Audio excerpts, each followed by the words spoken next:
En cualquier parte del mundo en donde haya un desastre natural, un desastre por guerra, en donde haya desplazamientos de poblaciones, donde haya terrorismo, donde haya hambre, miseria, donde haya guerra, allí siempre está presente una institución de la Iglesia que se llama Ayuda a la Iglesia que Sufre. Y hoy le daremos a conocer esta obra del Papa, de la Iglesia y de hombres y mujeres de buena voluntad que como voluntarios prestan sus manos, pero sobre todo sus corazones para llevar ayuda a quien más lo necesita. Hoy, en El Pulso de la Fe, la Fundación Apostólica Ayuda a la Iglesia Necesitada.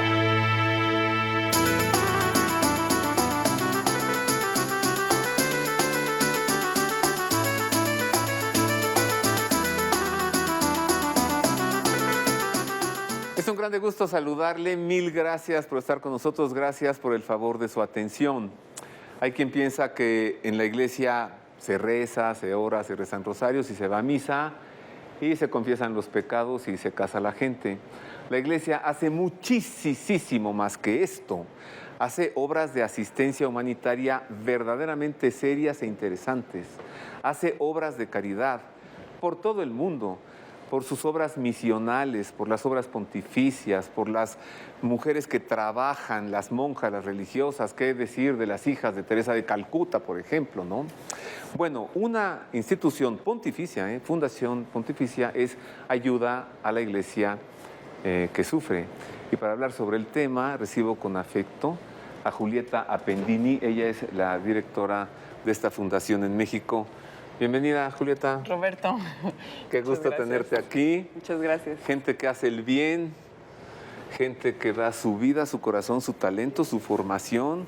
Tú has estado en los balazos, en medio de los decapitados, te has agarrado a bofetadas con el Daesh, con el ISIS, que no, bueno.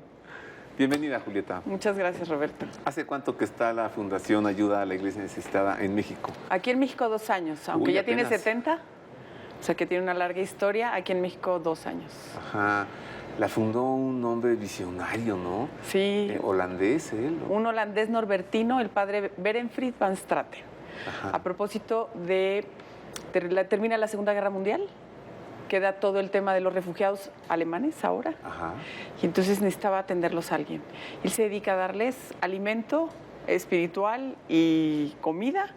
Para que puedan soportar, llevando misas en unos carros ambulantes, llevándoles comida, sustento. Hizo un trabajo tan hermoso que el Papa Pío XII le dice: yo quiero que esta obra no solo se dé en esto, sino se vaya a todo el mundo. Y quiero que su misión sea un soporte a la evangelización, a la Iglesia Católica en su trabajo de evangelizar el mundo. Y hoy estamos en 145 países apoyando. ¿Qué? Incluido México, afortunadamente. México desde hace 2 años. No, desde hace 40, 40 apoyando México. Ya como oficina, Ajá. 2 años. Ajá. Tenemos 23 oficinas en todo el mundo que se dedican a informar la situación de las necesidades de la Iglesia, fomentar la oración y ser puente de caridad para poder soportar más de 5,000 proyectos cada año en todo el mundo. Y aquí en México, bueno, apoyábamos con proyectos, pero pues hacía falta tener una oficina para involucrar más a la gente, concientizar de lo que está pasando, etcétera. Y pues esa es nuestra labor ahora. Las oficinas están en el Seminario Menor. A un lado, sí, un del lado, sí, Seminario ahí, Menor, sí, sí, donde están las oficinas de comunicación Huipulco, de la Arquidiócesis, ¿no? sí. Ahí está la sede de Ayuda a la Iglesia Necesitada en México. Y Julieta Appendini, pues nomás es su directora. Y ella se agarra a bofetadas con el mal, con las tragedias, con el hambre, con las guerras, con las necesidades. Oye, entonces prácticamente surgió Ayuda a la Iglesia Necesitada en tiempos del Papa Santo, aunque no lo han canonizado, Pío XII, ¿no? Exactamente. Qué santo. 1947. Qué visionarios. ¿Tú has visto esas imágenes del Papa Pío XII allí con los brazos abiertos afuera de la iglesia de ahorita me acuerdo, con Roma bombardeada? Se fueron las autoridades, el único que se quedó fue el Papa, un bombardeo de 48 horas sin parar. Sí. Qué cosa, ¿no? Y yo pienso que hoy tenemos sacerdotes, o incluso obispos y gente que está trabajando, dando la vida que le llamamos también los mártires del siglo XXI, y mucha gente que está dándolo todo. El padre Berenfried, su primer donación, el fundador hace 70 años, su primera experiencia de donación, cuando él empieza a colectar dinero para poder dárselo a los refugiados, su primera experiencia fue una señora viuda que había quedado sin esposo y sin hijos obviamente, por los alemanes, por la guerra, le habían matado al esposo y sus hijos. Y fue la primera viuda que le da todas las monedas que tenía para dárselos a los alemanes. ¿Sí? Haz de cuenta que la Biblia, sí. el pasaje de la viuda, dando sus 3 monedas. Se quedó sin esposo, se quedó sin hijos y lo que tenía... Fue la primera que le da un donativo para los refugiados alemanes. Entonces, ¿cuántos años tiene la Fundación Apostólica Ayuda a la Iglesia? Sí, esta Fundación Pontificia tiene 70 años. Fundación Pontificia. Tiene 70 años. Y en México desde hace 40. Ayudando desde hace 40 años. ¿Y ya con oficina? Ya con oficina, 2. 2. ¿Y tú siempre has sido la directora para México? Sí, ya he estado aquí. O sea, tú te agarras a bofetadas contra el mal, contra la pobreza, contra la miseria, tú personalmente. Pues nos toca hacer, somos 4. Somos una oficina pequeñita porque lo que nos interesa pues es... A ver, tú, Julieta Pendini, la directora. Dominic Kustra, un polaco que... Fantástico. Pareciese que fuese familiar de Karol Wojtyła, ¿no? La otra Jimena. Chica, Jimena. Ajá. Y Guadalupe, que es nuestra reportera periodista encargada de comunicación y todas estas cosas. Fíjese nada más, si no son cosas de Dios. 4 personas en México coordinan asistencia humanitaria para todo México. Y cuando tiembla, aumenta el trabajo. Se nos aumenta el trabajo. Tenemos nuestras oficinas en Alemania. Ellos están encargados de distribuir la ayuda en todo el mundo. Y pues es muy importante saber que hay una iglesia que está atrás trabajando para todo el mundo, dándolo absolutamente todo y que nadie conoce las historias. Sí. Y eso es lo importante, nos toca mostrar las historias, mostrar lo que está haciendo la gente para sensibilizar. Porque fíjate, el padre Berenfried, nuestro fundador, decía, el hombre es mejor de lo que pensamos. Esa frase me encanta. El hombre es mejor de lo que pensamos. Siempre pensaríamos al revés, ¿no? ¿Sí? En esta situación. Y es cómo podemos sacar lo mejor de estas situaciones. Y es por eso que hay posibilidad de apoyar a tanta gente que está trabajando en todo el mundo por la iglesia. Bueno, hay un trabajo humanitario, hay una entrega de sí misma, ¿no? Aunque tú no lo digas aquí, yo lo diré. A veces Julieta trabaja 24 horas sin parar y a veces más.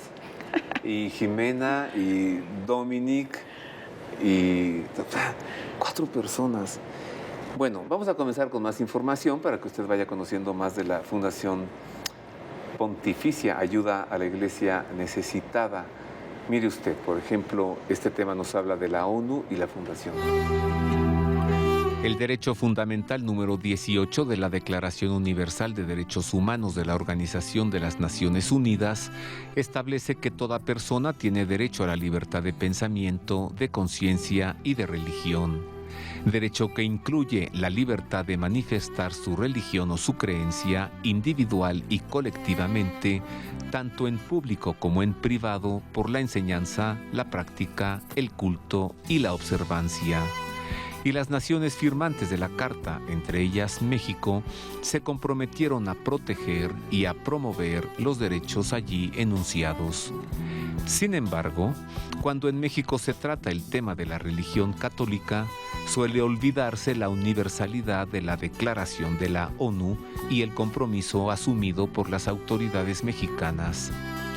Los miembros de este organismo internacional que se comprometieron con los 30 artículos de la declaración son en su gran mayoría estados laicos en los que se reconoce y ejerce una separación entre la religión y el Estado, una sana separación. No obstante, en 2017 se vive un intento por asociar el derecho a la libertad religiosa con la desaparición de la religión de la escena pública, cosa que es una regresión al siglo XVIII en Francia y a los inicios del siglo XX en México, cuando el gobierno reprimió la libertad de conciencia, expresión y congregación de los ciudadanos en una abierta persecución contra la Iglesia. La libertad religiosa es una llama que ninguna ley puede apagar, pues arde independientemente de las estructuras humanas que la rodean. Toda persecución religiosa genera tensión y la tensión genera inestabilidad. No se puede, no se debe volver al triste pasado histórico de México cuando el gobierno atentó contra la libertad religiosa de los mexicanos. Bueno, ya estamos de regreso. Mire, va a conocer usted mucho más de, ¿cómo se dice? Esta obra callada, silente. A mí se me llena el corazón de alegría de decir que la iglesia es mucho más que misas. Y es que como nuestro Señor Jesucristo se acercó tanto a los pobres y a los necesitados, a las viudas y a los huérfanos, la iglesia que Él fundó tiene que hacer esto obligadamente. Somos más que misas, somos también asistencia humanitaria. ¿Es la expresión correcta? Porque desde la fe es caridad, ¿no? Exactamente. Amor al prójimo, amor al que no tiene. Exactamente. A ver, cuéntanos más de la historia. ¿Cómo es que sufre? Entonces, este sacerdote la funda, tiene de inmediato el apoyo del Papa. Exacto. ¿Y cómo es que en cuántos años? 70. 70. ¿Se ha extendido a cuántos países? 145 la ayuda. Oye, para cocinar se necesita aceite y sal, y para hacer eso se necesitan recursos económicos. ¿De dónde? Fíjate que ha sido importantísimo el trabajo porque esta fundación, su mayor y su prioritaria misión va con esta ayuda pastoral. Es decir, tiene dos misiones, la ayuda pastoral y la ayuda a todo el tema de persecución religiosa. Ahora les voy a explicar. Okay. El tema de la pastoral es decir, hay tantos religiosos, religiosas, misioneros, misioneras, sacerdotes, laicos, que están trabajando por los más pobres. ¿Y quién los sostiene? ¿Quién los prepara? ¿Quién les ayuda? Porque cuando vemos a alguien que está muriéndose de hambre, quisiéramos llevarle la bolsa de comida. Ajá. Ok. Y hay gente que trabaja para que logremos esa bolsa de comida. Están las religiosas trabajando. ¿Cómo se mantienen las religiosas? Claro. ¿Has visto? Tú eres testigo de cómo trabajan y cómo vive esta gente muy pobre. Mire, váyase usted el día que quiera, Avenida Patriotismo, esquina Benjamín Franklin, donde está la iglesia de San José, váyase desde las 12 y va a haber una fila de unos 100 indigentes que están esperando que les den de comer. ¿Y sabes quiénes son? Unas religiosas. Yo estudié con ellas, las de San José de la Montaña. No, bueno. Las conozco perfectamente. O sea, los trajes de bebé. Claro, entonces, ¿cómo una fundación puede soportar el trabajo de esta gente que está dando su vida por otros? Y entonces, a través de ellos, que les pueda llegar el beneficio y el apoyo a estas personas. Está el otro tema, que es el tema de la persecución religiosa. Tantos cristianos perseguidos que tenemos en el mundo, que se han convertido en refugiados, se ha convertido en gente que necesita mucho apoyo. Y es la iglesia la única, y me atrevo a decir la única, que los ha estado soportando. ¿Quién aguanta un refugiado durante 5 años? Económicamente estoy hablando. No. Entonces, al principio todos ayudamos. Es como el terremoto. Todos al principio ayudamos. Y después se va empezando a diluir el ayuda. Y entonces, ¿cómo podemos soportar esa ayuda todo el tiempo? ¿Tú te acuerdas? Bueno, tú sabes perfecto de todo, tú te recorres el mundo con esto. El reino hashemita de Jordania. Ajá. El rey Abdalá es musulmán. Su esposa es, la conocen todos porque es muy bonita y sale en todas las revistas, la reina Rania, ¿no? Uh-huh. Cuando este desastre de desplazamiento por el Estado Islámico y el ISIS y todo esto, el rey de Jordania, Abdalá, dijo, pues vengan, pero pues vengan. Y ya, les abro la puerta, recibo a tantos, ¿no? Pero eso ya es un alivio. La otra cosa es darles casa, techo, comida, vestido y sustento. ¿Quién se los da? Es más, en Jordania, la policía les hablaba a los sacerdotes que estaban alrededor. Algunos de ustedes a lo mejor conocerán al padre Jalil, que es un jesuita muy famoso que escribió el libro de las 100 preguntas del Islam. ¿Jalil o Jamil? No, Jamil es al que asesinaron. No, Jamil es al que asesinaron, Jalil, el padre Jalil. Sí. De hecho, lo trajimos aquí a México y él nos contaba una historia maravillosa. Dice, era diciembre. Yo tenía aquí 200 refugiados y me llegaban 300 más. Me hablaban del gobierno, padre, no puedes recibir a otros tantos así. Ah, bueno, también como los albergues de la Procuraduría Que tenemos aquí, de México, exactamente. Va y se los lleva a las hijas de la Caridad de Teresa de Calcuta. Pero ahí te va el milagro. ¿Qué? Padre, le hablan, para mañana se nos termina la comida. Él dijo, no se preocupen, yo les voy a mandar más. Y entonces él narra, dice, yo no tenía más, se me había acabado absolutamente todo. Dice, y yo estaba en el hospital atendiendo otra situación. Dice, pasa la noche y al día siguiente me hablan, iba a haber un evento en ese lugar, en un hotel muy conocido. Hubo una caída de nieve, se bloquearon los caminos, tuvieron que suspender el evento y le hablan al padre al día siguiente diciendo, padre, suspendimos un evento, le podemos mandar la comida que tenemos, te lo prometo. Todo el cóctel, no, de veras. Y pudo alimentar a sus 500 personas que habían llegado. Esos son los milagros que pasan en medio de las necesidades, pero pues también con soporte de mucha gente que está dando para que se pueda soportar y puedan seguir trabajando estos sacerdotes y religiosas. Además de los desastres naturales, los terremotos, que de eso ya somos clientes en México, ¿no? Las guerras y además el asunto espantoso de la persecución religiosa. Esta fundación, Julieta, se agarra a bofetadas personalmente contra el mal, Sí. ¿o no? Sí, sobre todo que si no lo haces, no vas adelante. O sea, tienes que estar convencido, que tienes que creer, tienes que caminar y tienes que apostar. Ahora los cristianos de Irak que van a regresar a sus lugares, todo el mundo pregunta, ¿pero qué tan seguro es que puedan regresar? Les dije, no hay ninguna seguridad. Y entonces, no. Es que eso significa que Medio Oriente no pierda a los cristianos. Claro. O sea, si tú no inviertes y si tú no les construyes sus casas en medio de la incertidumbre, se queda Medio Oriente sin cristianos. Cuna del cristianismo. Cuna del cristianismo.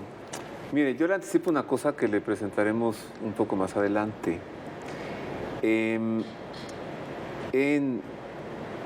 Está la Fundación Apostólica Ayuda a la Iglesia Necesitada, precisamente de la que es directora para México Julieta Pendini. Están construyendo 11,000 casas para que los que salieron desplazados de Siria, Irak. de Irak, puedan regresar. Porque O sea, el ISIS ya se retiró de esa zona. Ajá. Gracias a que el Estado Islámico salió, entonces todos esos fueron desplazados y estaban en campamentos. Usted ha estado viendo imágenes de campamentos de refugiados. Bueno, pues esta fundación les está construyendo, ¿cuántas dije? 11,000. 11,000 casas para que regresen a ocupar los territorios de los que fueron desplazados. ¿No es esto un milagro? Bueno, hago una pausa, regresamos con esto y usted va a conocer mucho más de lo que ni se imagina. Y yo te aseguro, Julieta, que ahorita parte de nuestro público va a estar pensando, ¿dónde les llamo para que me ayuden? Que aparezcan los teléfonos. Ok, bueno, pero también habrá quien está pensando, ¿cómo puedo ayudar? Así es. Ajá, una pausa, volvemos con esto.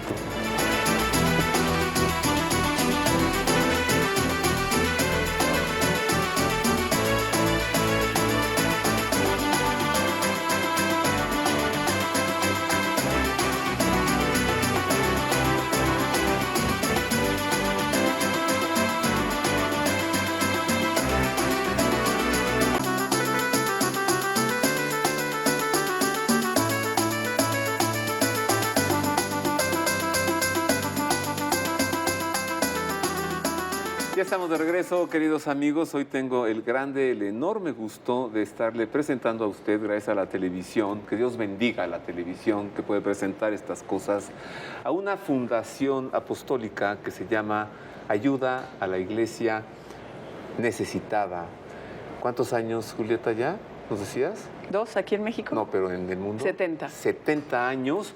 Y lo que hace fundamentalmente esta fundación es sostenimiento de religiosas, construcción de iglesias, vehículos para la evangelización, motocicletas, automóviles, camionetas, Lanchas. lanchas de... Sí. Pues sí. Motocicletas, bicicletas. Bicicletas. Medios de comunicación, material catequético y ayuda a refugiados y acción concreta inmediata en emergencias. Y hoy tengo yo el grande gusto de estar platicando con su directora para México, Julieta Appendini. Es gente que se agarra, créamelo, literalmente se agarran a bofetadas contra el mal y lo derrotan, ¿o no? 4 personas en México. ¿Cuántos son de la fundación en todo el mundo? Bueno, yo creo que en todo el mundo seremos unas 150 personas, porque todo el son, mundo? yo creo que sí, Me porque decías que son están 23 oficinas, Ajá. más una central, más o menos. ¿Y sí. presentes en cuántos países? 23 países. En 23 países. ¡Wow! Pero además es un reto fantástico, O sea, ni los Boy Roberto. Scouts, oye. No. A ver, fíjate, si nosotros tenemos los 3 objetivos, que es informar, eso es hermoso, informar, porque somos No, bien bueno, a mí me inconscientes, encanta. somos bien inconscientes, ¿no? Y entonces nuestro objetivo es decirle a la gente qué está pasando en el mundo. De repente aquí en México somos muy de estar en lo que pasa aquí, pero a la hora que te das cuenta, ¿no? Que en Somalia, supiste lo de Somalia. A ver, cuéntanos. En Somalia, en días pasados, hubo un atentado que dejó infinidad de muertos en Somalia, con obviamente hospitales afectados, etcétera. O sea, es una desgracia en África, donde hay un montón de pobreza, que hay un atentado en Somalia con Sí. más de 300 muertos. ¿Y Eso no puede ser cuántos- posible. ¿Cuántos años no lleva ya en Somalia un desastre humanitario por hambre? Que el Papa Benedicto lo quiso remediar. ¿Te acuerdas? No se pudo. Dijo, tenemos, señores, 15 años, ¿no? A la mitad, corte, revisemos. No vamos a poder acabar con el hambre. ¿Te acuerdas? Es ese tipo de cosas. Nosotros informamos tanto cosas buenas como cosas malas, lo que está haciendo la gente por luchar por los derechos a la libertad religiosa y todos los avances que se pueden tener. Y entonces, informando a la gente, cuando tú haces conciencia, el primer beneficiado es uno. Y entonces te permite decir, tengo que hacer algo. No me puedo quedar con esta información. Y entonces pasamos a otro espacio que a nosotros nos encanta hacer, que es promover la oración. Hacemos Mira nada campañas más. de oración. Acaba de haber una fantástica que es 1 millón de niños rezan el rosario.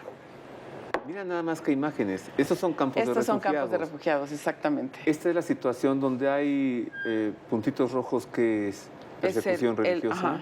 Y los refugiados que hay en esos Oye, lugares. ¿y ustedes ayudan a cristianos solamente o también prestan ayuda a no cristianos? Bueno, cuando uno está en esas zonas, también los musulmanes han sido afectados. Y si la iglesia, y si la iglesia caldea o los cristianos allá, a través de la iglesia, también están atendiendo a los musulmanes, también son beneficiados. ¿Y de dónde obtienen recursos? La iglesia, la Fundación Pontificia, lo que hace es, ellos presentan ese proyecto, esa necesidad de alimento, de hospitales, de escuelas, y la Fundación les otorga esos recursos. ¿Cómo obtenemos esos recursos? Gracias a la gente que nos está viendo ahora por la televisión. No más que cuidado, porque cuando en la televisión se ve una cosa así, son más los que llaman para decir ayúdenme que los que llaman para decir quiero ayudar. Te voy a decir algo, Roberto. Que no vaya a suceder eso Que aquí, no por vaya a favor, suceder, por piedad. pero también no, vamos a ayudar a no el público del Pulso de la Fe. El más beneficiado cuando uno da dinero, no de lo que te sobra. Ojo, yo siempre invito, cuando tú das lo que tienes, no lo que te sobra, puedes tener la experiencia de lo que significa recibir. Cuando tú das lo que tienes, hay algo que pasa que tú recibes. No dinero, no estoy hablando de dinero. Es una cosa que te permite sentirte bien, satisfecho y te impulsa a hacer el bien alrededor de los demás. Es una cadena, ¿me entiendes? Ahí está esta Es una cosa santa, fantástica. Teresa de Calcuta. Es Por ejemplo. en el siglo XX la muestra viva de que sí se puede. Con 500 casas para muertos de hambre miserables que ella fue a sacar de las cloacas, de los basureros. 500 casas en todo el mundo. No, bueno. Porque lo que das se te multiplica. Es en serio, me consta. Oye, tú das tu tiempo. Me consta, lo que das se te multiplica y no necesariamente en dinero, se te multiplica en dones, en beneficios, en sentirte bien, en producir más, en estar bien con tu familia. Por eso yo siempre invito a la gente a esto, porque es como, ¿quieres recibir? Empieza, da. y vas a ver que se te va a triplicar. Esto no es la inversión en el banco. Más bien es como una inversión en el banco, pero de otra forma, más padre. A ver, 5 panes y 2 peces, Julieta. Se multiplican. Ahí está en el Evangelio, ¿no? Con 5 panes y 2 peces comieron 5,000 hombres. Y con lo que sobró se llenaron 12 canastos. ¿Así? Así de sencillo. Oye, pero fíjate, al público que nos está viendo, si están en su parroquia o tienen algún grupo que nos quieran llamar para poderles dar una conferencia, concientizar o dar testimonio, porque nosotros vamos a los países a estar con la gente, a ver los testimonios, incluso hasta traerlos para poder compartirlos. Ahí están tus datos en pantalla. Ahí están los datos en pantalla para que nos llamen, invítenos a dar conferencias, a contarles de lo que significan las necesidades de la iglesia en el mundo. Invítenos a hacer programas de televisión. Invítenos a hacer programas de televisión para hacer más conciencia.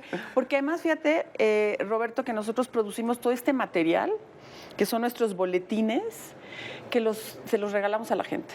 Tiene información adentro de lo que está trabajando las religiosos, religiosas, sacerdotes. Vamos a ponerlos aquí. Vamos a ponerlos acá para que los puedan ver. Y ya verás como el mejor director de cámaras del mundo mundial, que es de ADN 40. Y podemos abrir para que vean, ¿no? Pero mientras vamos a ver otra nota. Son los testimonios. Vamos a ver otra nota. Mientras nuestro director de cámaras, que como él no hay otro en el mundo mundial, nos agarra esta toma, vamos a ver cómo hay una represión renovada en el mundo. Precisamente lo que la Fundación Apostólica Ayuda a la Iglesia Necesitada lo presenta como una represión renovada, o sea, una represión que no existía. Esto es del siglo XXI, ¿no? Mire usted. La 13ª edición del Informe sobre Libertad Religiosa en el Mundo, elaborado por la Fundación Pontificia Internacional Ayuda a la Iglesia Necesitada, da a conocer que actualmente se está produciendo una represión renovada de grupos religiosos en China y Turkmenistán y una continua negación de los derechos humanos para personas que confiesan su fe en Corea del Norte y en Eritrea. Por otro lado, el panorama no se muestra sombrío en todo el mundo. En relación con Bután, Egipto y Qatar, países conocidos por sus violaciones de la libertad religiosa, el informe demuestra que la situación ha mejorado para las minorías religiosas durante el periodo objeto de examen. John Pontifex, el editor del informe, con residencia en Londres, asegura que un resultado central de nuestra investigación es la emergencia de una forma de hiperextremismo religioso que ha marcado a muchas partes del mundo con su salvajismo, un sello distintivo de sus evidentes intenciones genocidas. Este informe es una llamada de atención, tanto para subrayar que el extremismo ha iniciado una fase completamente nueva y más peligrosa como el papel de Occidente. Si puede encontrarse algo importante en el informe Libertad Religiosa en el Mundo 2016, es el hecho de que los grupos religiosos despiertan el odio, incluso dentro de sus propias filas, y se cuestiona acerca de qué perspectiva para la paz existen cuando partes importantes de determinados grupos religiosos no tienen más que desprecio por aquellos que no comparten su visión del mundo, que niegan el derecho a la vida no solo a personas de otras religiones, sino también a los moderados dentro de su propia comunidad. Otro problema que recoge el informe es el que los políticos de Occidente frecuentemente no comprenden las religiones, por lo que han de replantearse toda su perspectiva. Ya no es posible decir que practicar la fe tradicional es algo que pertenece al pasado, cuando la evidencia demuestra que para millones y millones de personas, la religión es el centro de sus vidas y el motor de todas sus actividades. ¿Qué le parece? Ya estamos de regreso. No, es que además yo estaba aquí platicando con Julieta y me tiene maravillado con todas las cosas que me dice. A ver, Julieta, ¿de dónde obtienen ustedes sus 5 panes y 2 peces para que luego puedan llegar a 5,000 hombres? De la gente corriente, común y corriente como tú, como yo. Así es, gente corriente. Común y corriente, que dice, yo te voy a compartir de lo que tengo y cada mes te voy a dar 100 pesos, 50, 200, y que es gente que nos ayuda, que sumado nos permite apoyar los 5,000 proyectos al año que tenemos. 5,000 proyectos en todo el mundo. ¿De ayuda? Sí. Oye, esos 5,000 son los que ustedes dicen vamos a sobre estos, Sí. pero ¿cuántas solicitudes reciben al año? Hay como 20% más. Es decir, 20%, estamos o sea, hablando unas 100, 8,000. exactamente, como 1,500 proyectos más extras, que algunos tienen que ser rechazados o porque no tienen todos los datos o porque no está bien puesto, porque no hay el suficiente presupuesto. Pero bueno, se trata de ayudar a los más posibles, pues, para que todo el mundo reciba apoyo. Hay un proyecto hermoso que tenemos, que es Ayuda a los que ayudan. Este es un proyecto que permite sostener a sacerdotes en todo el mundo en las zonas más pobres. Todos conocemos sacerdotes que estén trabajando, que viven en Julieta, una situación y en condiciones difíciles. Yo conozco uno que vive en la sierra de ahí de Chilpancingo, en moto, en bicicleta, en coche, recorre la sierra de Guerrero, Me que imagino. está lleno de narcos, ¿eh? Ya lo conocen, ya lo dejan pasar. Es un hombre entregado, dedicado. Es uno. Y entonces, tú pides una misa.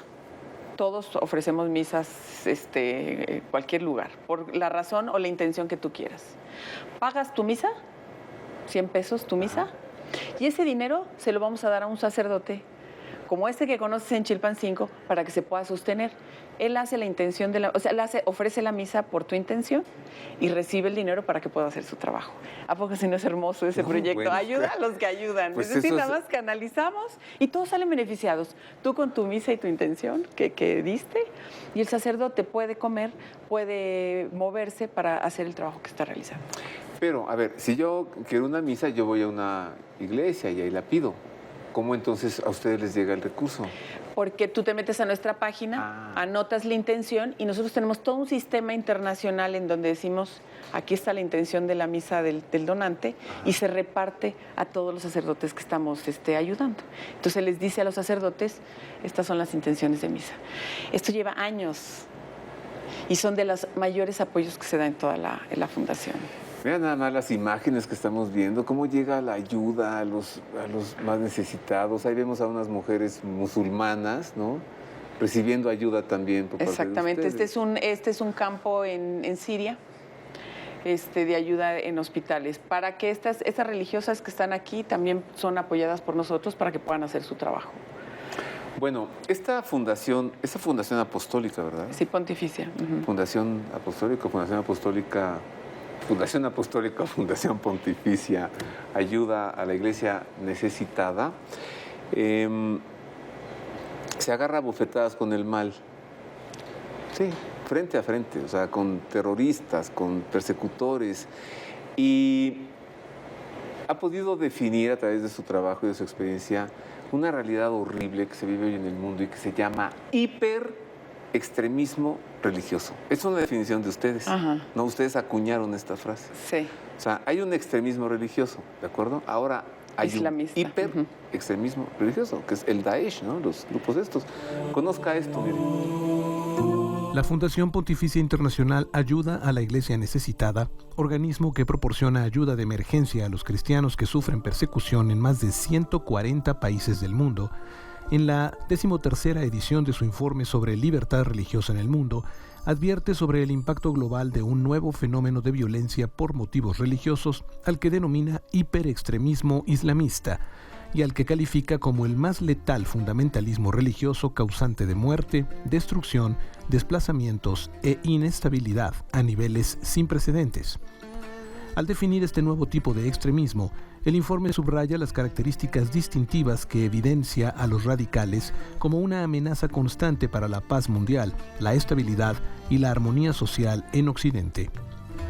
El informe, que estudia la situación relativa a la libertad religiosa en cada uno de los 196 países del mundo, concluye que en partes del cercano Oriente, incluyendo Irak y Siria, este hiperextremismo está eliminando todas las formas de diversidad religiosa y amenaza con hacerlo también en regiones de África y de Asia, y expone cómo, en los últimos 2 años, se produjeron ataques de hiperextremismo en 1 de cada 5 países del mundo, desde Australia a Suecia, así como en 17 países africanos.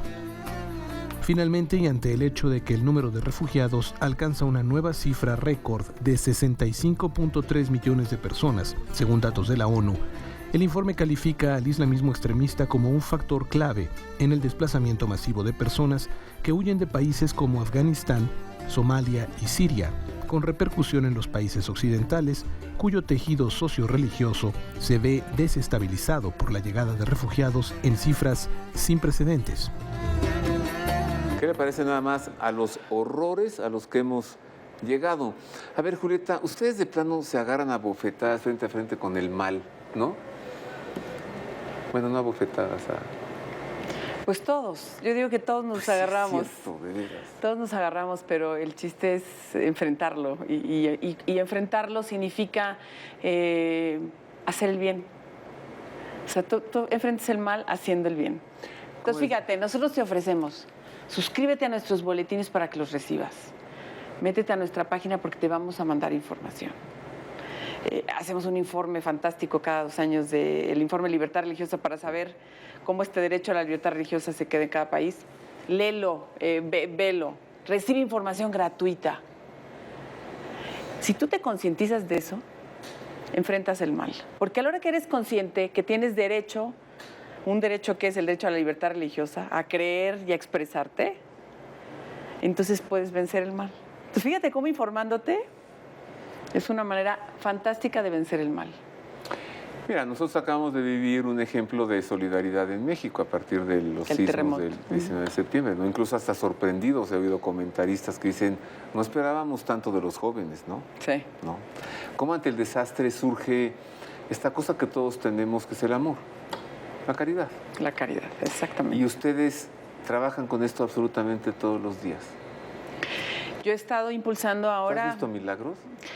Absolutamente, he visto varios. Tú eres un milagro.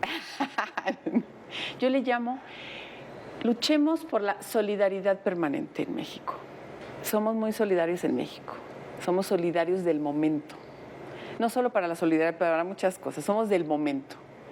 Demos un brinco a lo permanente, porque cuando tú te conviertes en lo permanente, entonces esto es un milagro. Eso. Y entonces solidaridad permanente, y entonces vamos a ver milagros todos los días. No solamente en el desastre. Exactamente. Mire, así como la ve, tiene esposo y 3 hijas, ¿no? 2 hijas y un hijo. 3 hijos y un esposo, y además se agarra bofetadas personalmente con el mal todos los días de su vida. Hagamos una pausa, regresamos para conocer qué más hace esta Fundación Apostólica Ayuda a la Iglesia Necesitada. Una pausa, volvemos con esto.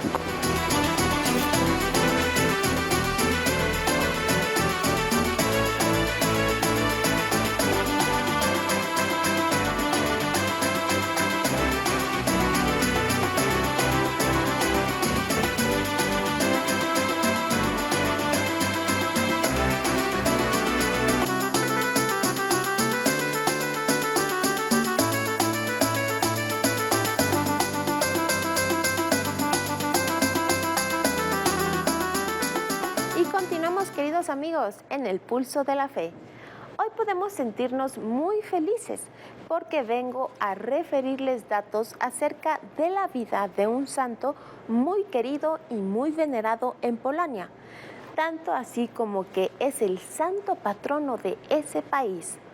El Señor lo dotó de muchos dones y gracias, y aunque murió apenas siendo un jovencito, nos ha dejado un importante testimonio de vida y de amor a Dios.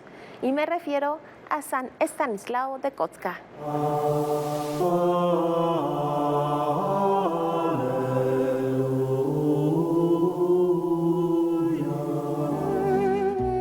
Estanislao, hijo de un rico senador de Polonia, nació en 1550 en el castillo de su padre, donde recibió su educación primaria hasta los 14 años, cuando entró a estudiar al colegio de los jesuitas. En diciembre de 1565, Estanislao enfermó gravemente. Recibió la visita de Santa Bárbara, quien acompañada de 2 ángeles le llevó la Sagrada Eucaristía, y luego, durante la noche, vio a la Virgen María con el niño Jesús, al que depositó amorosamente en los brazos de Estanislao mientras le dijo: «Ya estás completamente sano. Nuestra voluntad es que entres cuanto antes en la compañía de mi hijo Jesús». Luego de intentar ingresar al seminario polaco de los jesuitas el 10 de agosto de 1567, emprendió un viaje a pie a 500 kilómetros hacia Augsburgo y luego a Dilinga, donde lo recibió el superior general Pedro Canicio. En el colegio de Dilinga desempeñó tareas de limpieza de los cuartos del internado y de ayudante en la cocina. El 25 de octubre fue enviado al noviciado de Roma, donde se encontró con San Francisco de Borja, el superior general de la orden. A inicios de 1568 emitió sus primeros votos y resultó ser un verdadero modelo de santidad para todos. El 14 de agosto de 1568 sufrió un desmayo, náuseas, sudor y una hemoptisis, y luego de recibir la visión de la Virgen María que venía para llevarlo al cielo, murió a las 3:15 de la madrugada del día de la Asunción de María, con el rosario entre sus manos. Tenía 18 años de edad. En 1605, el Papa Pablo V concedió su veneración pública. El 13 de noviembre de 1670 fue beatificado por Clemente X. En 1726 fue canonizado y declarado patrono de los novicios por el Papa Benedicto XIII. Sus restos reliquias se encuentran repartidos en 3 lugares: en la iglesia de San Andrés de El Quirinal en Roma, en el noviciado de los jesuitas en Nachhausen-Vierten, Alemania, y en el noviciado de los jesuitas en Starabiez, Polonia. Bueno, ya estamos de regreso. Mira, San Estanislao de Kostka, polaco, que nos viera nuestro amigo y colaborador Dominik Kusta. ¿Usted conoce a Dominik Kusta? No vino ahorita porque se está agarrando a bofetadas con el mal. En Oaxaca. En Oaxaca. Que andamos allá con los ayuda. damnificados de Oaxaca, sí. Dominik Kusta es uno de los 4 integrantes de Ayuda a la Iglesia Necesitada en México. Él es polaco. Él es polaco. Dominik. Bueno, a ver si otro día te lo traes. Sí. Y es tu escudero, ¿no? También. Es mi escudero, sí. Okay. Estoy platicando con Julieta Pendini. Ella es la directora de la Fundación Apostólica Ayuda a la Iglesia Necesitada. Es la directora para México. Y es una mujer que se agarra a bofetadas con el mal personalmente todos los días y lo vence y lo derrota. Y es una mujer que pasa sus horas y su trabajo buscando en dónde aplicar las obras de asistencia humanitaria que se necesitan en México. Presentes entonces la institución, ¿en cuántos países nos repites? 23 oficinas, pero apoyamos 145 países. Oficinas en 23 países y la ayuda llega a 145 países. ¿Tú sabes cuál es el total de países oficial? Pues 180, ¿no? 196. Pues, Casi caray, todos. Casi todo el mundo, ¿no? Casi todo el mundo. O sea, ¿quiénes no se dejan ayudar? Es a los que dices ni cómo ayudarlos. Ni cómo ¿Cuál? ayudarles. ¿China? No, es beneficiada también. También ayudan a China. Pero, pues, ¿quiénes son los beneficiados? Nosotros decimos, la iglesia que menos ves es la que más te necesita. Ah, mira. Ahí es donde ayudamos, donde nadie ve. Ahí es donde nos necesita la gente. Piense usted, un día en su casa en el que no hay gas o un día en el que no hay agua, ¿no? Uy, ¿cómo se la pasa? Ahora imagínese un campo de refugiados en el que no hay nada. Y lo que llega es de esta fundación. O podemos ver a las víctimas de Boko Haram en Nigeria. Estas señoras que ves aquí, Ajá. que están puestas de espalda por protegerles su cara, Ajá. son viudas. Ay, las de Boko Haram. Es Viudas, víctimas de Boko Haram. Entonces, estas señoras, sus maridos murieron, todas con hijos, son mujeres que no trabajan, ¿no? Porque normalmente ahí la mujer no trabaja, se quedan sin sostenimiento para que los hijos vayan a la escuela y la fundación apoya a través de su obispo que tienen allá para que los niños puedan ir a la escuela. Una de esas mujeres que está de espalda, que se llama Rebeca, la secuestraron por 2 años. Sí. 2 años estuvo secuestrada. Tiene un hijo de un secuestrador de Boko Haram, que la violó, por supuesto. Decidió tener al hijo. En un proceso fue una cosa hermosa. Decidió tener al hijo. Ella está protegida, además, doblemente protegida, porque si Boko Haram sabe que es hijo de uno de ellos, puede reclamarlo y eso peligra su vida. Y es gente que se la rifa, allá en África. En este caso Nigeria, estas son viudas también. Entonces tenemos Medio Oriente, pero tenemos unas realidades en África terribles. Ahora con el terremoto conozco varias casas de religiosas que están pidiéndonos ayuda porque se quedaron sin casa. ¿Quién les ayuda a estas religiosas a reconstruir sus casas? No, hombre, al contrario, lo acabo de decir, van del albergue de la Procuraduría Imagínate, y les botan a los niños, a las hijas de la caridad. Más aún, que además vamos a empezar toda una campaña para ayudar a la reconstrucción de las vidas. ¿Cómo es eso? Reconstrucción de la vida. Apoyemos a la reconstrucción de la vida, porque el reconstruir no significa un ladrillo para la casa que se cayó de la familia X. Ajá. Cuando tú lo pierdes todo, reconstruyes tu vida. Au. Como los de Irak, como los de México con el terremoto. Y entonces por eso hoy hemos nombrado apoyemos a reconstruir la vida de estas familias. Wow. Y una reconstrucción integral. No es solo alimento, no solo es casa, es su iglesia, es darles ayuda espiritual, emocional. Esto es la ayuda integral. Vamos a ver el caso concreto en esta nota que le entrego enseguida.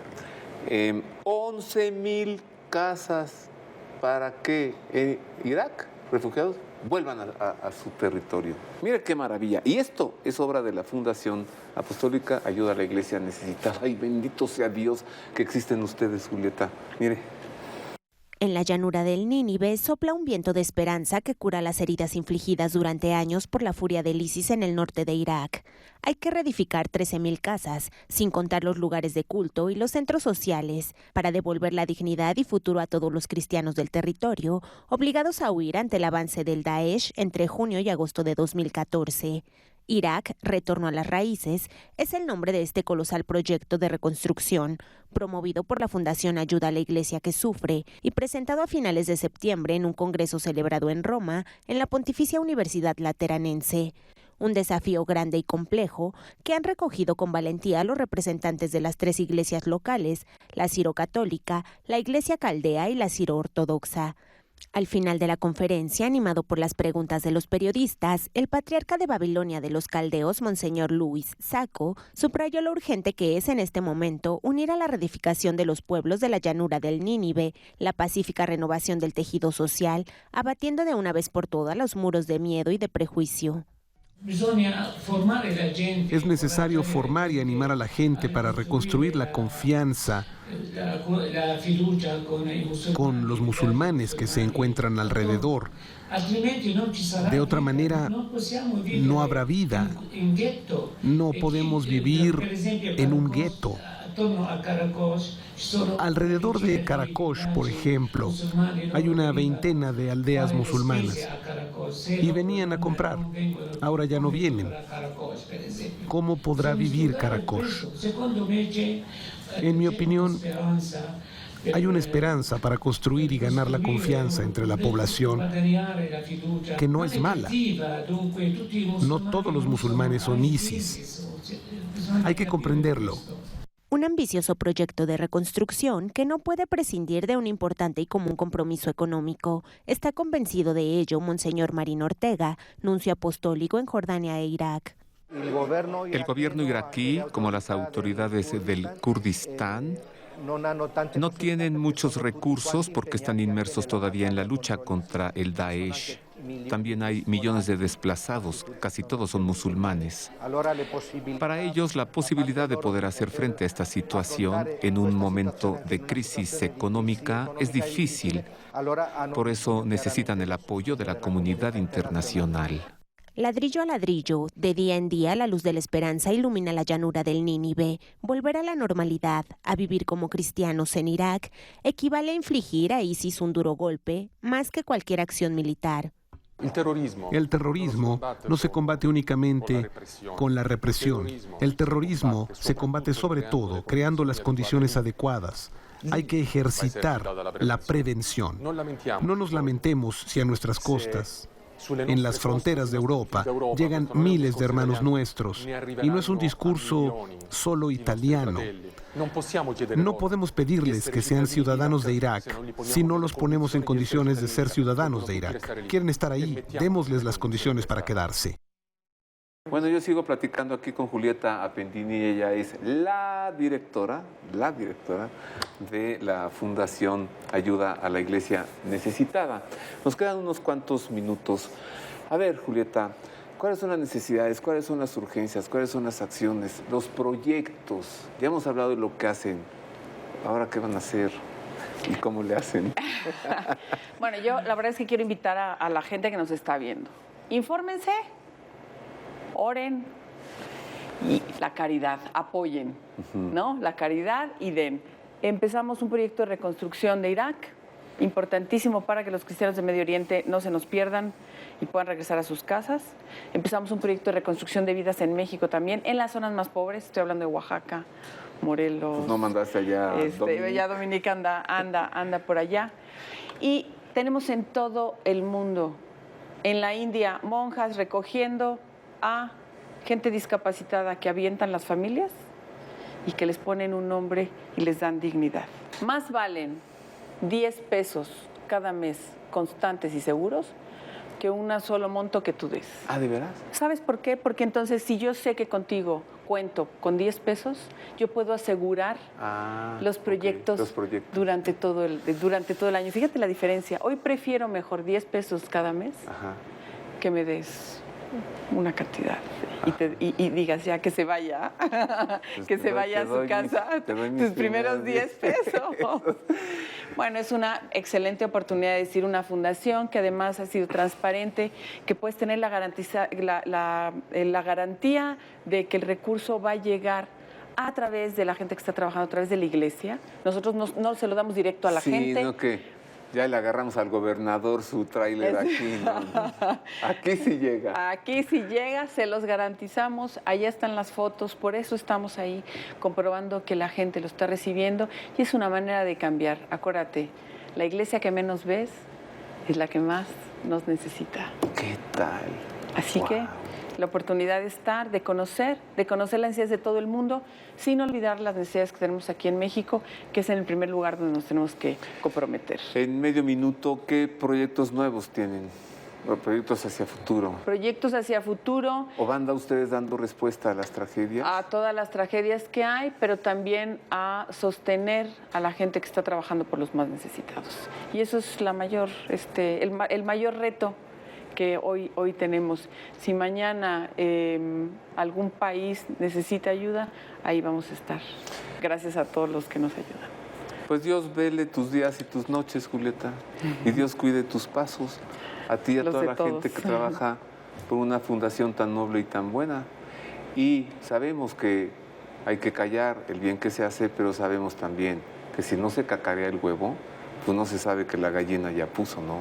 Y entonces eso es lo que yo he querido hacer hoy en este programa, darle a conocer a usted esta fundación. Y si de su corazón surge espontáneamente un acto de amor, pues ya sabe a dónde acudir para que su ayuda realmente se aplique en obras de necesidad. Y Dios guarde tus días. Gracias, Julieta. Y para que los beneficiados sea la misma gente que nos está viendo. Por supuesto. Eso es lo mejor. Y Dios vele tus noches también. Gracias, muchas Roberto. gracias. Gracias. Gracias por haber estado aquí. Y gracias por agarrarte a bofetadas contra el mal y contra el desastre todos los días de tu vida. Muchas gracias por haber estado con nosotros, queridos amigos. Un privilegio servirles. ¿Ya no quieres tu tequila? Ay, sí, ojalá. Muchas gracias. A nombre de mis compañeros, que es el mejor star de televisión del mundo, agradecemos que haya estado con nosotros. Dios le guarde aquí, que no apriete mucho y que no labra mucho para que nos vaya bien. Feliz semana. Gracias.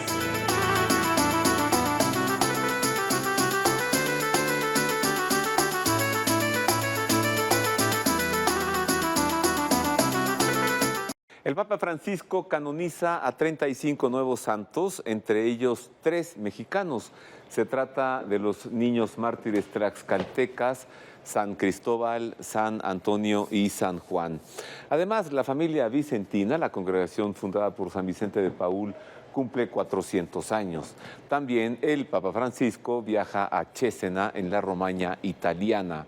Además, estamos por celebrar a Santa Cecilia, patrona de los músicos, y revisaremos, veremos en televisión esa maravillosa escultura de Stefano Maderno que nos muestra en las catacumbas de San Calixto a Santa Cecilia. Todo esto y más, mucho más hoy en el Pulso de la Fe, mucha actualidad vaticana, actividad del Papa, estaremos en la Santa Sede, en Roma, en diversos lugares, así que quédese con nosotros. Comenzamos.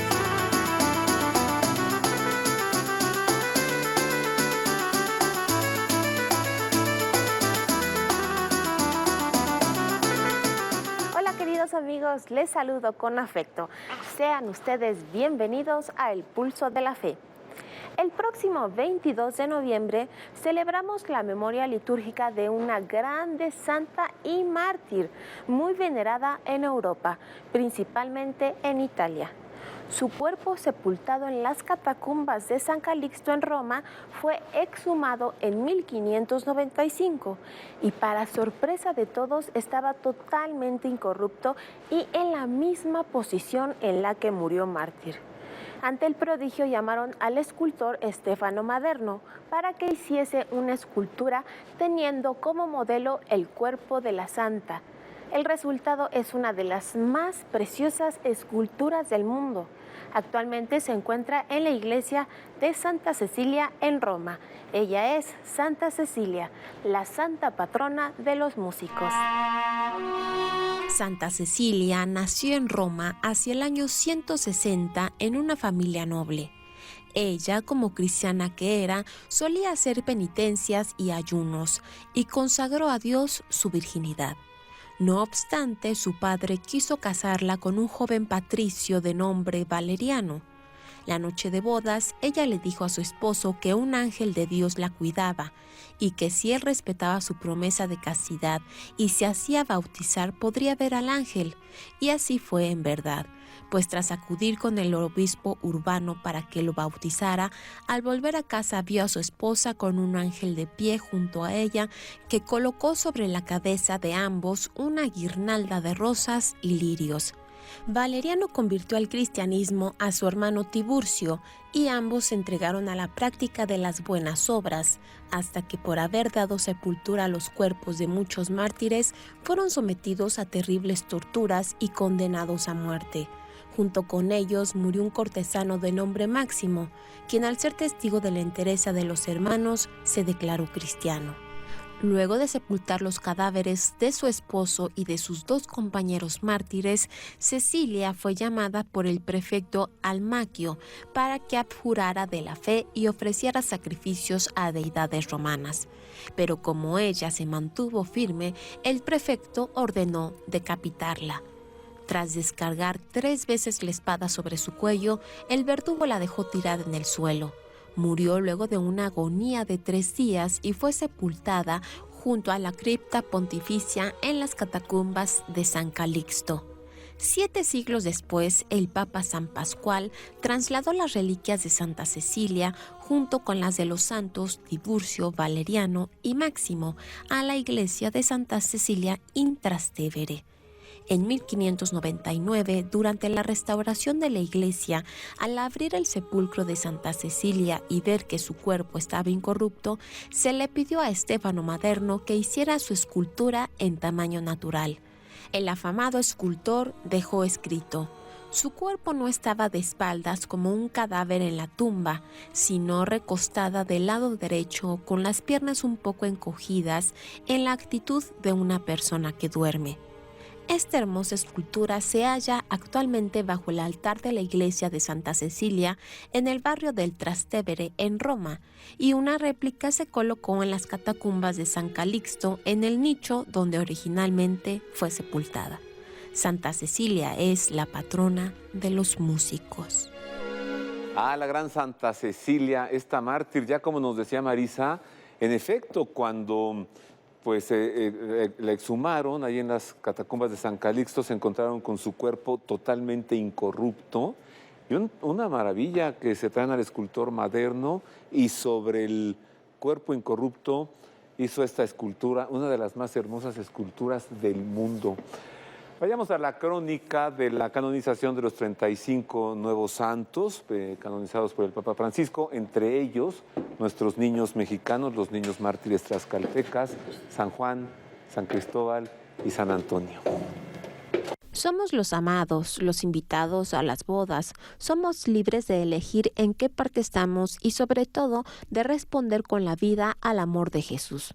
Claras y poéticas son las palabras del Papa Francisco en la homilía de la misa que se celebró en la Plaza de San Pedro con motivo de la canonización de 35 nuevos santos, 30 mártires brasileños, los sacerdotes Andrés de Soberal, Ambrosio Francisco Ferro y Mateo Moreira, y 27 compañeros protomártires de Brasil, 3 mártires mexicanos, Cristóbal, Antonio y Juan, muertos todavía adolescentes, y 2 sacerdotes europeos, el español Faustino Mínguez, fundador de la Congregación de las Hermanas Calasancias, Hijas de la Divina Pastora, y el italiano Angelo da Acri, fraile capuchino, predicador en la Italia del siglo XVIII, testigos del amor de Dios que nos desea, nos busca y nos invita, que quiere con nosotros una relación hecha de diálogo, confianza y perdón. Esta es la vida cristiana, una historia de amor con Dios, donde el Señor toma gratuitamente la iniciativa y donde ninguno de nosotros puede ufanarse de la exclusiva de la invitación. Nadie es privilegiado con respecto a los otros, pero cada cual es un privilegiado delante de Dios.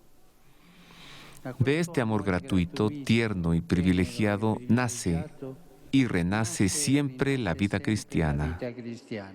Al comentar la parábola del reino de Dios comparado con una fiesta de bodas, el Papa recuerda que, aunque estemos invitados, podemos rehusarla, elegir, acomodarse en las sillas de los beneficios, de los placeres, de algún hobby, que hacen envejecer el corazón porque no se dilata, sino que se cierra.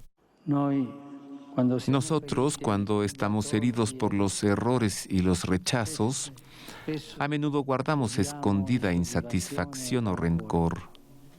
Dios, a la vez que sufre por nuestro no, sigue en marcha, va adelante a preparar el bien también para los que hacen el mal.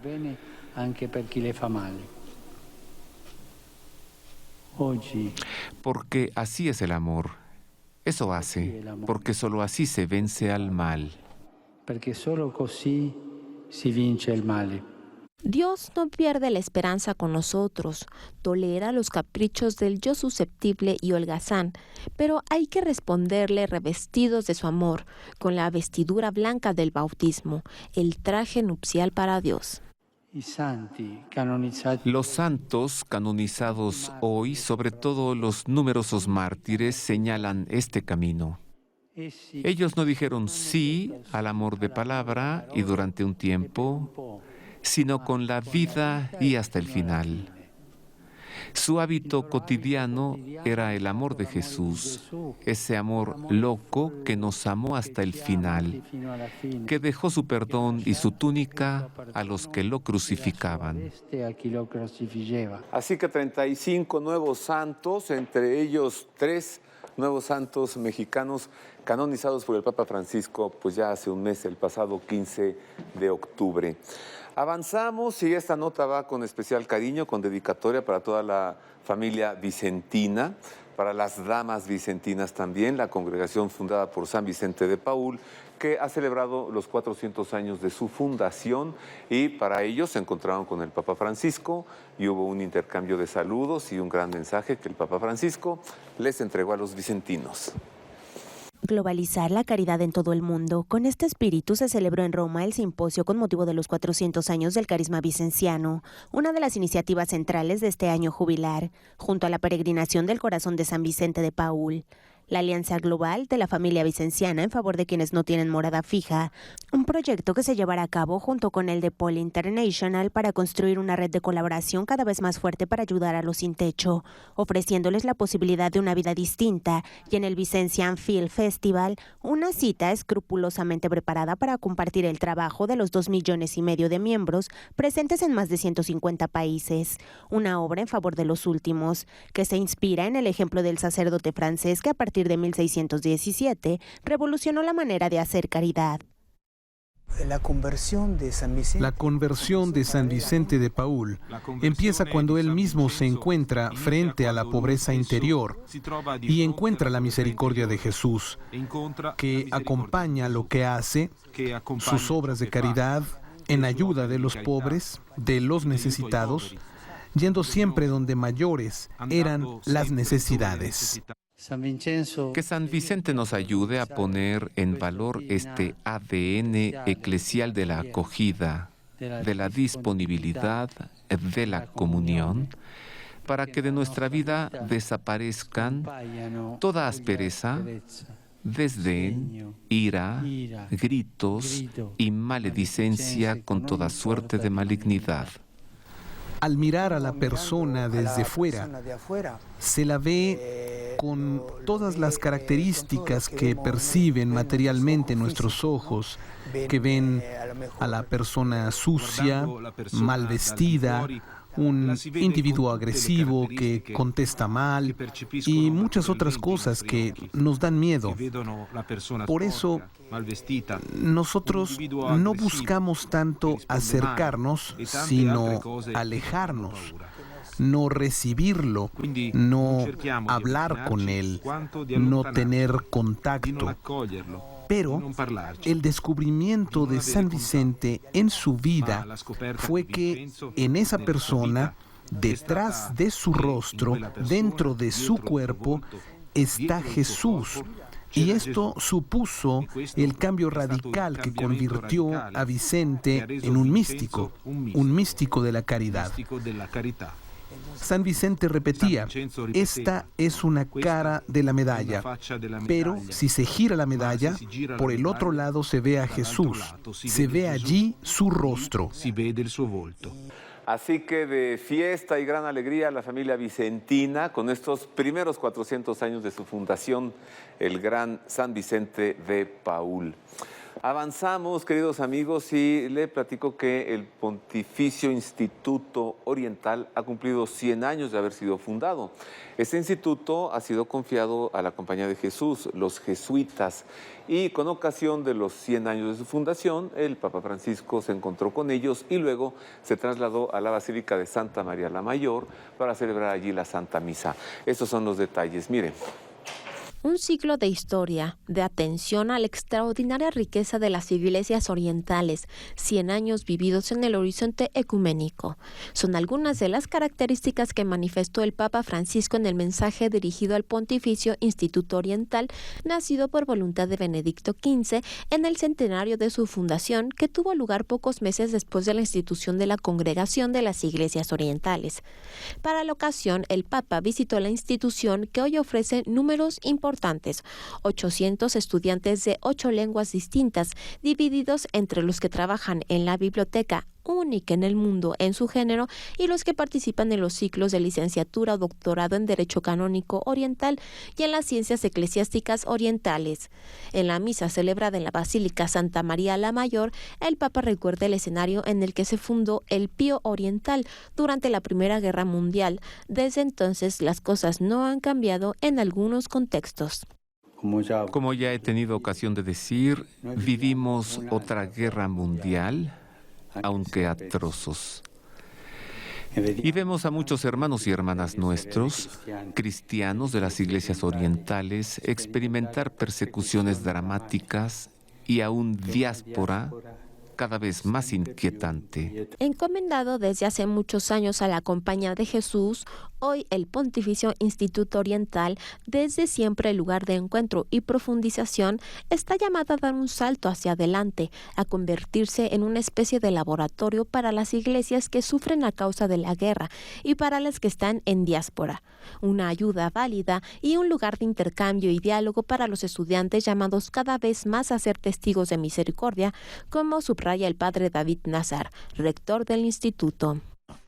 Tenemos aquí estudiantes de Ucrania, de Siria, de Irak, laicos, laicas, que han venido para profundizar su fe y volver a una situación de guerra, de conflicto, donde trabajar más. Sin un corazón, una persona no regresaría nunca al sufrimiento, a la guerra. Solo las personas que tienen una fe y un corazón vivos pueden regresar y trabajar. Sentimos que este es un nuevo tipo de vocación para Oriente. Una vocación que es servicio para todos. Esta es una de las enseñanzas que las iglesias orientales pueden ofrecer a las de Occidente sobre el estilo de la iglesia en salida que tanto le gusta al Papa Francisco. Los patriarcas y los arzobispos hablan del sufrimiento humano en Oriente Medio. No se distingue el sufrimiento de un cristiano del sufrimiento de un musulmán. Hay un sufrimiento humano en Oriente Medio y la Iglesia debe servir a todos los que sufren, porque es un signo del sufrimiento de Dios en esta situación. Ya ve usted el Papa Francisco allí con el Pontificio Instituto Oriental. Hagamos una pausa, queridos amigos, es breve, regresamos así, para presentarle al Papa Francisco que estuvo en la sede de la FAO y habló fuertemente, con firmeza, en torno al problema del hambre. Y también le entregaré detalles del viaje apostólico a Cesena en Italia, y el viaje también por la campiña romagna italiana. Volvemos con esto y con mucho más hoy en el Pulso de la Fe.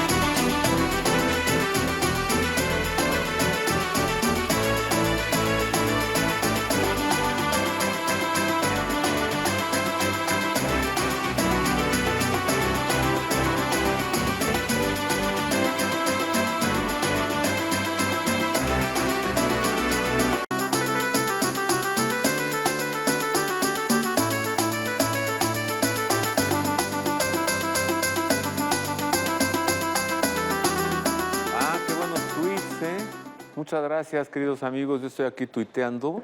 Gracias por compartir información, gracias por sus amables mensajes. Y podemos continuar durante la semana con más información y comentarios. Tenemos 2 cuentas de Twitter para usted. Una está en pantalla, ahí está, el Pulso de la Fe. Y luego también está la cuenta de un servidor. Y por aquí podemos tuitear durante la semana. Continuamos con más del Pulso de la Fe. Y le platico que con ocasión de la Jornada Mundial por la Alimentación, el Papa Francisco se trasladó a la sede de la FAO en la ciudad de Roma y pues con fuerza habló sobre este problema de la humanidad, que es el hambre. Es un problema horrible. ¿Por qué ha de haber hambre cuando en el mundo hay una producción suficiente de alimentos? Es una tragedia, se vive un desastre. Por ejemplo, en el Cuerno de África, en Somalia, es una cosa terrible. Bueno, vamos a escuchar los pronunciamientos de Francisco ahí en la sede italiana de la FAO. Hambre, pobreza, conflictos y cambios climáticos empujan cada vez a más personas a abandonar sus casas. Actualmente, en el mundo hay 240 millones de migrantes, un 40% más que en el 2000. Y en estos 17 años, hay 38 millones más de hambrientos, llegando a los 815 millones. El video que ha realizado la FAO para la Jornada Mundial de la Alimentación, que se proyectó en la sala plenaria de la sede romana de la Organización de las Naciones Unidas para la Alimentación y la Agricultura, e introduce el tema de la jornada: cambiar el futuro de la migración, invertir en la seguridad alimentaria y en el desarrollo rural. Así se puede crear igualdad y oportunidades de trabajo y ofrecer una opción a los que se ven obligados a abandonar su tierra. El Papa Francisco acaba de entrar en la sala. Poco antes, recibido por el director general, José Graziano da Silva, había bendecido en el atrio su regalo a la FAO, una figura de mármol que representa a Aylan, el pequeño refugiado sirio ahogado frente a las playas de Bodrum, en Turquía, en octubre de 2015. Es el símbolo de la tragedia de las migraciones. El brasileño da Silva, en su discurso, añade también el dato dramático de los migrantes internos que se dirigen desde las zonas rurales a las ciudades de su país. Son 740 millones. Para salvar sus vidas, explica, es necesario reconstruir lo que está alrededor de las personas y reforzar las comunidades rurales. Cuando toma la palabra, el Papa Francisco recalca que para superar los conflictos, primera causa de hambre y de las migraciones, es necesario trabajar a fondo para el desarme sistemático y detener el tráfico de armas. Para hacer frente a la segunda causa, los cambios climáticos, hay que aplicar el Acuerdo de París Quienes se alejan de él, añade el pontífice, demuestran negligencia hacia los delicados equilibrios de los ecosistemas. No podemos actuar solo si los demás lo hacen, ni limitarnos a... No podemos actuar solo si los demás lo hacen, ni limitarnos a tener piedad, porque la piedad se limita a las ayudas de emergencia, mientras que el amor inspira la justicia y es esencial para llevar a cabo un orden social justo entre realidades distintas que aspiran al encuentro recíproco.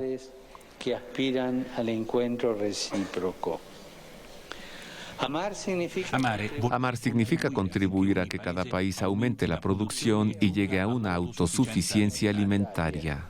Pobreza y exclusión, finaliza el Papa, se convierten en armas de destrucción masiva y los que quieren evitarlas están dispuestos a arriesgarlo todo. No pueden detenerlos las barreras físicas. Hay que aplicar el principio de humanidad y la gestión de la movilidad humana requiere una acción coordinada y sistemática de los gobiernos en favor de todos los vulnerables, pide Francisco, sin distinciones artificiosas.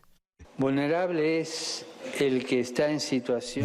Vulnerable es el que está en situación de inferioridad y no puede defenderse, no tiene medios, es decir, sufre una exclusión. Y eso lo está obligado por violencia, por las situaciones naturales, o aún peor. Y esto está obligado por la violencia, por las situaciones naturales o aún peor por la indiferencia, la intolerancia e incluso por el odio. Es justo identificar las causas para actuar con la competencia necesaria. Pero no es aceptable que para evitar el compromiso se tienda a atrincherarse detrás de sofismas lingüísticos que no hacen honor a la diplomacia, reduciéndola del arte de lo posible a un ejercicio estéril para justificar los egoísmos y la inactividad. El Papa concluye deseando que del diálogo entre todos los actores emerjan soluciones mejores, como las que propone la FAO para ayudar a agricultores y monitores en Etiopía, Nepal, México, Colombia y Siria, porque emigrar debería ser una opción, no una necesidad. Ay, qué terrible es el problema del hambre. Mire, la tragedia es la siguiente, o sea, no es que el mundo no dé ya para más alimentos, no es eso, al contrario. La ciencia ha avanzado y tenemos los alimentos transgénicos y todo esto. El problema es que actualmente una cuarta parte de la población mundial se alimenta con 3/4 partes de la producción de alimentos. Y 3/4 partes de la población se alimenta con 1/4 parte de los alimentos. Esa es la situación. O dicho de otra manera, imagínense que llega usted a una mesa, a una cena, y hay un pastel. Y entonces usted le hace una rebanada de 1/4 parte, se la deja a todos los demás y dice, esto es para mí. Esa es la situación actual. ¿Quién no recuerda esa fotografía de un niñito en Somalia, en los huesitos, apenas cubierto con la piel, de cuclillas así, ¿no? Pobrecito. Y detrás de él un buitre. ¿Esperando qué? Esperando que muera o esperando que caiga para devorarlo. Esa fotografía recorrió el mundo entero y el fotógrafo se hizo muy famoso. Años después se suicidó, dejó una carta diciendo, no puedo yo vivir más con esto. Yo debía haber cogido a ese niño, lo debía haber cargado y me lo debía haber llevado. Solamente tomé la fotografía y me fui. Esa es la realidad espantosa de la humanidad y del hambre. Bueno, cambiemos de tema. El Papa Francisco fue a Bolonia, la ciudad de la universidad. Pero antes de Bolonia, en el trayecto, se detuvo en la ciudad de Cesena, que ha cumplido 300 años de su fundación. De ahí de Cesena surgió el Papa Braschi, el Papa Paulo IV. Y mire usted, muy bonito, vamos a conocer un poco de Cesena y también lo que allí sucedió. Antes de llegar a Bolonia, el domingo 1 de octubre, el Papa Francisco pasó 2 horas en Cesena, en el corazón de la Romaña, que celebró el tercer centenario del nacimiento en esta ciudad del Papa Pío VI en el siglo Gian Angelo de Braschi. Aterriza el helicóptero a las 8 cerca del hipódromo del Sabio, que hace 31 años, el 9 de mayo de 1986, recibió la misa de San Juan Pablo II. Como su venerado predecesor, el Papa Bergoglio, encontró con los habitantes de Cesena en la Plaza del Pueblo. Juan Pablo II saludó a la ciudad como una ciudad trabajadora abierta a los valores humanos, sin exclusiones hacia los valores religiosos, sensible al dinamismo cultural y comprometida con el nuevo desarrollo económico, agrícola y también comercial. 30 años después, hemos preguntado al obispo Douglas Ragatieri qué Cesena encontró el Papa Francisco. Una ciudad viva, un voluntariado muy presente, personas muy emprendedoras, muy acogedoras, generosas y disponibles. Ciertamente, una ciudad que, desde el punto de vista económico, sufre la gran crisis que estamos viviendo en estos años, aunque hay signos positivos de recuperación. Encuentra una diócesis en camino. Se lo dije al Santo Padre cuando le vi la última vez. Una diócesis que quiere estar en salida, como Él nos pide. Así estamos viviendo un quinquenio en óptica misionera. La intención es la de ir al encuentro del hombre, de las personas, no esperar, sino ir a su encuentro allí donde viven. Desde la Plaza del Pueblo, el Papa se trasladó en coche a la catedral y se detuvo en el Palacio del Ridotto para descubrir una placa que inaugura el pasaje Pío VI. Pío VI, cuyo tercer centenario de nacimiento recordamos, dejó seguramente su huella. Pienso en el final de su vida, prisionero de Napoleón, como también lo fue Pío VII, y muerto en prisión. Con seguridad, este es un signo que lo califica como testigo y discípulo de Cristo. En la plaza de la catedral dedicada a Juan Pablo II, el Papa Francisco recibió el abrazo de niños y jóvenes, y en la iglesia dedicada a San Juan Bautista se reunió con el clero, con los consagrados y los laicos representantes de las parroquias de la diócesis. Después de la oración en la capilla de la Virgen del Popolo, muy venerada en la ciudad, y el discurso, el pontífice se encontró con los huéspedes de la casa de recibimiento inaugurada hace poco junto a la vivienda del obispo y gestionada por la comunidad Papa Juan XXIII. He deseado esta presencia también para encarnar un título antiquísimo confiado al obispo, Procurator Pauperum, defensor de los pobres.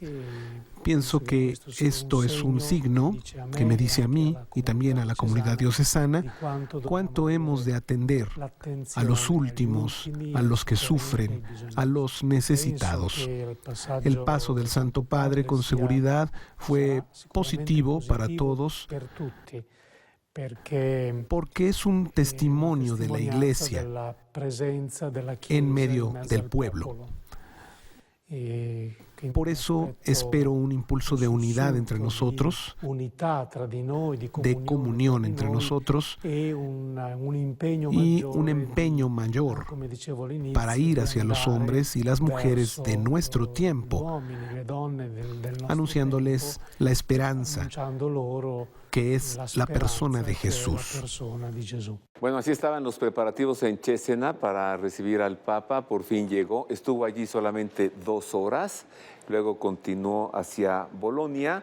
¿Y qué es lo que dijo el Papa allí en Cesena y qué es lo que ocurrió? Aquí están los detalles, mire. Un encuentro que solo duró 2 horas es el que mantuvo el Papa con los habitantes de Cesena, en el corazón de la Romaña, en un gris domingo de comienzos de octubre lleno de color y calor por el entusiasmo de miles de fieles y ciudadanos que acompañaban al Papa móvil desde el helipuerto del hipódromo hasta la Plaza del Pueblo. El Papa se encuentra aquí con la ciudad que celebra los 300 años del nacimiento de Pío VI, su paisano Gianangelo Braschi, y subraya que trabajar todos juntos para el bien común es la base del buen gobierno de la ciudad misma. Para la vida de la comunidad es necesaria la buena política, no manejada por las ambiciones individuales y que no deje el margen a ciertas categorías de personas. Una política que necesita jóvenes preparados que rechacen cualquier forma de corrupción. La corrupción no deja que crezca la civilización. Y el buen político también lleva su propia cruz cuando quiere ser bueno, porque debe dejar tantas veces sus ideas personales para tomar las iniciativas de los demás y armonizarlas, acomodarlas para que efectivamente sea el bien común el que salga adelante. En este sentido, el buen político acaba siempre, termina por ser un mártir al servicio, porque deja sus ideas, pero no las abandona. Las pone en discusión con todos para ir hacia el bien común. Y esto es muy hermoso. En la iglesia, el Papa se acerca a los fieles y a los religiosos que se apretaban a lo largo de la nave central para el encuentro con el clero, los consagrados y los laicos representantes de las parroquias. La hermana Imelda, de 105 años, le revela su receta para una larga vida: patatas y mortadela. Después de la oración en la capilla de la Virgen del Popolo, el pontífice recalca que el anuncio del Evangelio es más eficaz cuando existe la corresponsabilidad de todas las realidades eclesiales y los agentes pastorales en torno al obispo. Curen las heridas de las personas heridas por la vida, sostenidos por la oración. Invita el Papa para una auténtica revolución de la ternura que involucre y escuche a los jóvenes y los ancianos. Esta es la receta revolucionaria de hoy. Que los viejos no se pongan en esa actitud que dice, pero son cosas pasadas. Todo tiene herrumbre. No, sueña. Y el sueño del anciano hará que el joven siga adelante y se entusiasme, que sea un profeta. Pero precisamente el joven es el que hará que el viejo sueñe. Y luego hará suyos esos sueños. Les recomiendo que en sus comunidades, en sus parroquias, en sus grupos, se aseguren de que haya este diálogo. Este diálogo hará milagros. Después de su intervención en la sacristía, el Papa Francisco recibe también a la familia de la comunidad Papa Juan XXIII, que dirige la casa de recibimiento recientemente inaugurada en el obispado. Llegamos aquí hace 2 semanas, todavía estamos con las cajas en casa, y viene el Papa y el obispo nos pide que lo recibamos para que bendiga este comienzo de camino. El Papa ante todo está difundiendo este mensaje de misericordia, de recibimiento, de atención al último, y sobre todo en nuestro carisma está encontrar a Jesús en los más pobres. Por eso hemos de buscar vivir nuestra vocación, respondiendo cada día a lo que el Señor nos pide a través del encuentro con los más necesitados. Nosotros vivimos la dimensión del recibimiento en familia, porque el padre recibe a la madre, los padres reciben a los hijos reciben a los padres. Este es el ambiente más natural para recibir a los que de verdad no han tenido experiencia de familia o se han visto privados de ella de cualquier forma. Es el don que tenemos todos los de nuestra familia, que puede ser un don para los demás. En el camino que le devuelve al hipódromo de Cesena y al helipuerto, el Papa lleva junto, así en el papamóvil, al obispo, Monseñor Douglas Regatieri. Ahora en el coche me ha dicho, no se maraville si tengo expresiones muy de la tierra, porque me siento un párroco. Eso me ha dicho. Así las cosas en Cesena con esa visita del Papa Francisco. Hagamos una pausa, es breve. Al regresar, le voy a entregar la crónica del viaje del cardenal Filoni al Japón. Al regresar también le voy a presentar un instituto que se llama Santa Lucía, donde se hace neurorehabilitación. Y al volver también le voy a dar a conocer la Virgen de Copacabana, que es la patrona de los bolivianos, y le mostraré cómo ha sido colocado una imagen en mosaicos de ella en los jardines vaticanos. ¿Y qué más? Le presentaré la estatua de Hermes recientemente restaurada en el Belvedere de Roma. Todo esto y más después de una pausa. Así volvemos.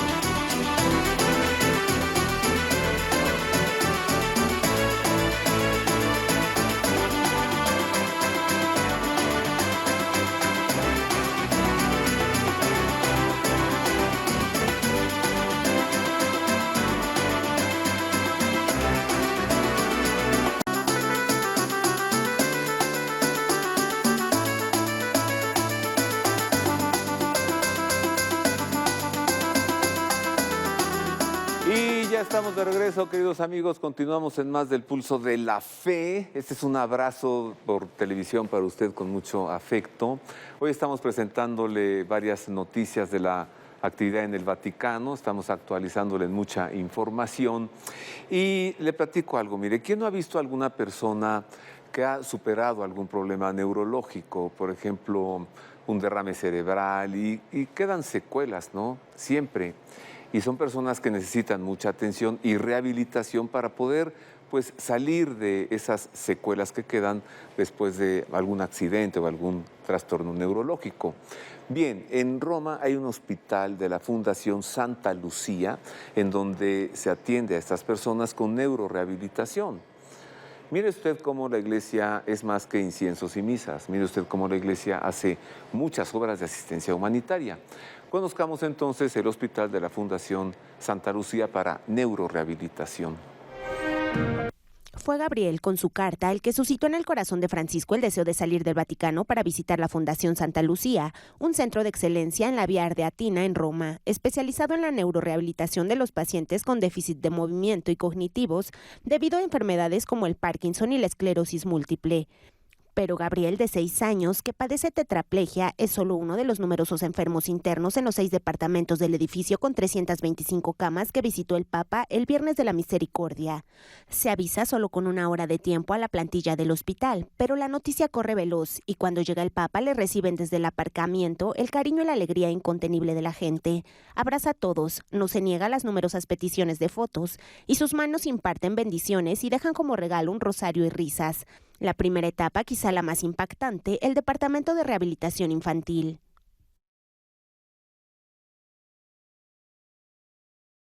Ha sido una presencia llena de amor, llena de significado y de alegría. Llegó de improviso e inmediatamente en todos los presentes, empezando por los niños y sus padres, nació esta admiración, esta curiosidad al ver a una persona a la que normalmente se ve en televisión aquí a nuestro lado. Y todos quisieron de inmediato estrecharle la mano. Los niños, además, estuvieron rápidos para suspender su rehabilitación y ponerse alrededor del Papa con un gesto muy instintivo, como solo los niños saben ser, y fue algo muy simpático. El primer papa en visitar el Santa Lucía como un abuelito amoroso, un padre, un hermano, un amigo, Bergoglio visita otros departamentos, entre ellos aquel donde están ingresados los pacientes con lesiones de la médula espinal. Va al encuentro de los que no pueden levantarse de la cama, se inclina, escucha, reza, pregunta, mientras con su proximidad rompe de nuevo todas las barreras. De alguna manera el Papa con este gesto continúa con nuestro lema. Nosotros, cuando hablamos de nuestros pacientes, no los definimos como de capacidades distintas, inválidos o discapacitados. Para nosotros son personas y como todas las personas necesitan mucho cariño, mucho amor y mucho cuidado. Y el Santo Padre en esto es con seguridad un gran testigo que debería ser ejemplo de todos nosotros, estar cerca de los demás para curar, no solo con los cuidados físicos y médicos, sino también con las palabras, la sonrisa y el amor que él llega a dar. Unas pocas palabras improvisadas antes de la bendición final en la capilla del centro y la firma en el gran libro de visitantes. El Papa alaba el sentido de la familia que circula entre médicos, enfermeros y pacientes y anima a estos últimos a realizar con constancia los ejercicios físicos, por más que la rehabilitación y la fisioterapia a las que están sometidos sean a menudo dolorosas y lentas. A los niños y a los ancianos les dice que no se rindan, que esperen en el futuro y confíen en la investigación científica que permite conseguir grandes progresos en este campo. La rehabilitación en su sentido más amplio es con seguridad una ciencia del futuro. Todos sabemos que la población está envejeciendo, que a todos, en mayor o menor medida, nos afectarán enfermedades invalidantes, y la Fundación Santa Lucía es, con toda seguridad, una fundación de vanguardia. En un tiempo, en la rehabilitación, había mucho empirismo, ahora, por fortuna, hay mucha ciencia. También nosotros aquí hemos desarrollado tecnologías que permiten comprobar objetivamente los progresos de estos pacientes y, con seguridad, esto será el futuro. Regalos improvisados y notas afectuosas para el Papa. También es inmensa la gratitud de los padres, parientes y amigos de los pacientes, algunos de ellos jovencísimos constreñidos a la silla de ruedas como consecuencia de accidentes. Una consigna importante para los trabajadores sanitarios que laboran a su lado: sigan haciendo el bien, dice el pontífice, amen las heridas como hacía Jesús. Así que si usted sabe de alguien que necesite neurorehabilitación, vaya a Roma llévela al hospital de la Fundación Santa Lucía. Aproveche que somos católicos y que somos bautizados y que somos iglesia. En otro tema, el cardenal Fernando Filoni, prefecto del Dicasterio de la Evangelización de los Pueblos, estuvo en el Japón.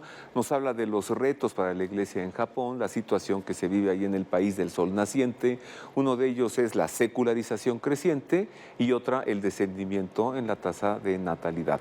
Estas son las experiencias del cardenal Filoni después de su viaje al Japón.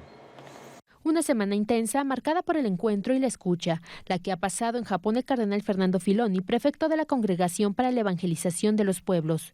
En su visita hubo etapas importantes como Hiroshima y Nagasaki, ciudades símbolo del holocausto nuclear, y también Sendai, en la zona del terremoto y del tsunami. En Japón, los católicos son una pequeña minoría, el 0.3% de más de 127 millones de habitantes, una iglesia comprometida con los problemas de una sociedad fuertemente marcada por la eficiencia y el trabajo. Como comunidad católica vive la misma problemática que todo el país. Un país grandemente secularizado, un país fuertemente industrializado y también enormemente organizado. Digamos que la realidad del país se refleja también en la iglesia. El país de por sí está envejeciendo un poco porque hay un descenso de la natalidad y naturalmente también en la iglesia tenemos un descenso bajo todos los puntos de vista, sea numéricamente, sea por el envejecimiento de los cristianos y también por el hecho de que en este país tenemos pocas vocaciones. Y por eso, igual que a nivel social empiezan a importar la mano de obra para sus necesidades, del mismo modo en la iglesia se llama a sacerdotes y religiosos para integrar las carencias a nivel pastoral. Una iglesia, sin embargo, que se enorgullece de sus sólidas raíces regadas por el martirio de San Pablo Miki y sus compañeros, por la persecución y años de ocultamiento y clandestinidad en los que la fe no se apagó, sino que se transmitió gracias también a los laicos. Hoy, su presencia es cada vez más valorada para convertir a la iglesia japonesa, como escribió el Papa Francisco en la carta a los obispos del país, en sal y luz. El término evangelización fue el denominador común a todos los niveles. Creo que ha sido bien recibido, intentando inspirar formas que el Santo Padre define como abiertas, formas que señala en varios documentos como iglesia en salida, porque la tentación es la de una iglesia súper organizada que, sobre todo, administra y no evangeliza. El Papa dio una indicación sobre este punto y creo que este elemento se ha recibido. De ahí el compromiso renovado de toda la iglesia bajo el signo de la evangelización, como indicó el Papa. El cardenal Filoni y su viaje a Japón, ¿qué habrá comido? ¿Sushi? Puede ser. Bueno, es lo que los mexicanos conocemos de la comida japonesa, ¿no? El sushi. Oiga, avancemos y le platico que, a ver, mire, lo que es para nosotros los mexicanos la Virgen de Guadalupe, es para los romanos la Virgen Salus Populi Romana. Es lo que para los brasileños la Virgen de Aparecida, para los franceses Nuestra Señora de Lourdes, para los portugueses la Virgen de Fátima y para los bolivianos es la Virgen de Copacabana, así se llama, y ha sido colocada en los Jardines Vaticanos una imagen de la Virgen de Copacabana, patrona de Bolivia, en mosaico. Estos son los detalles. Las orillas del lago más alto del mundo, donde las aguas del Titicaca se encuentran con el cielo de Bolivia, la Virgen de Copacabana, en su santuario casi a 4.000 metros de altitud, vela desde hace 5 siglos por el destino de sus hijos. La maternal dulzura de la imagen de madera de la mamita de Copacabana, que esculpió Tito Yupanqui, indígena aymara, ha sido reproducida en un mosaico realizado por el maestro Veneto Albano Poli y regalado recientemente al Papa como símbolo símbolo de la comunión entre la Iglesia boliviana y la de Roma. El 22 de septiembre la obra fue colocada en el bastión de Maestro de los Jardines Vaticanos durante una ceremonia organizada por el Gobernadorato del Estado de la Ciudad del Vaticano y la Embajada del Estado Plurinacional de Bolivia ante la Santa Sede. El mosaico reproduce la imagen de la reina de Copacabana. La Virgen está de pie sobre una hoz lunar. Una luz brillante enmarca toda la figura. El santuario que la custodia se encuentra cerca de las Islas del Sol y de la Luna, lugares que los incas consideraban sagrados, como nos recuerda el embajador Julio César Caballero Moreno. Y el pueblo boliviano siente... El pueblo boliviano siente que la Virgen María de Copacabana se transforma en esta madre protectora, esta madre que protege siempre a sus hijos más queridos. Questa madre che protegge sempre i suoi figli più cari. A sus hijos más queridos. El lago Titicaca es el marco natural para este santuario mariano en Bolivia. Hay una cercanía con la tierra, con la Pachamama, con la madre tierra de los incas y los aymara. Hay un sincretismo religioso. Hay un sincretismo religioso profundo cuando se siente a la Virgen tan cercana. No es una Virgen sentada en su trono, sino que es la Virgen que está con el pueblo. También estaban presentes en la inauguración los obispos bolivianos, recibidos por el Papa con motivo de su reciente visita a Tlimina. El presidente de la Conferencia Episcopal Boliviana, Monseñor Ricardo Ernesto Centellas Guzmán, recordó a nuestros micrófonos el impulso evangelizador que imprimió a su iglesia el viaje que realizó el pontífice hace 2 años a Sudamérica. Yo creo que la visita del Papa...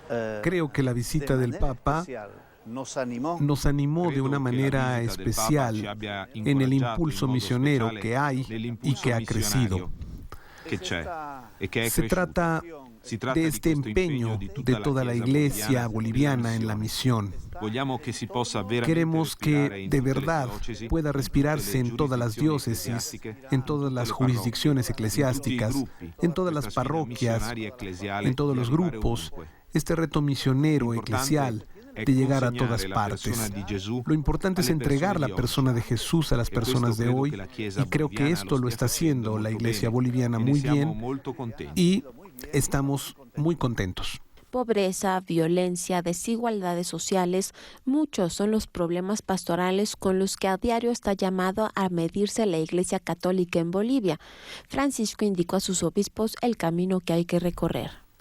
Fundamentalmente, que no tengamos miedo. Anunciar a Jesús, vivir y caminar con Él es lo que califica nuestra vida humana y cristiana. Y nos lo dijo muy claro, varias veces. No tengan miedo, conserven la fe, difúndanla, compártanla. Y creo que es lo máximo que nos puede decir un sucesor de Pedro. Ahí tiene usted, ya conocimos a la Virgen de Copacabana. Suena simpático este nombre, ¿no? Copacabana. Hay una playa de este nombre allí en Río de Janeiro, en Brasil. Avanzamos. Y le platico que en el Palacio Apostólico del Vaticano, en lo que hoy forma parte de los museos vaticanos, hay un patio hermosísimo que se le llama el Belvedere. Belvedere significa bello de ver. Bello di vedere, el Belvedere. Y allí hay varias esculturas en mármol que son unas piezas verdaderamente exquisitas. Una de ellas es la escultura del dios Hermes, de la mitología. Estaba ya un poco dañada, ha sido sometida a un proceso de restauración que duró 3 años y nuevamente ha sido colocada en el Belvedere. Así que enseguida usted conocerá la escultura de Hermes, conocerá el patio del Belvedere del Octágono Vaticano y conocerá el proceso de restauración de una escultura de siglos. Una manta de viaje le cubre parte de la espalda y rodea el brazo izquierdo. El mensajero de los dioses está a punto de moverse. Sus formas blandas y flexibles, su postura simétrica han representado durante siglos un verdadero y auténtico reto para los restauradores, que desde hace casi medio milenio se han sucedido en el cuidado de uno de los pacientes más frágiles de los museos vaticanos. En el patio octogonal, la estatua de Hermes ha vuelto recientemente a encantar al público de todo el mundo, gracias a una de las intervenciones más delicadas realizadas en el Laboratorio de Restauración de Mármol y Calizas de las Galerías Pontificias. En la pantorrilla izquierda es aún visible la marca del tejido de mármol, nunca encontrado, que al principio dotaba de equilibrio a toda la escultura.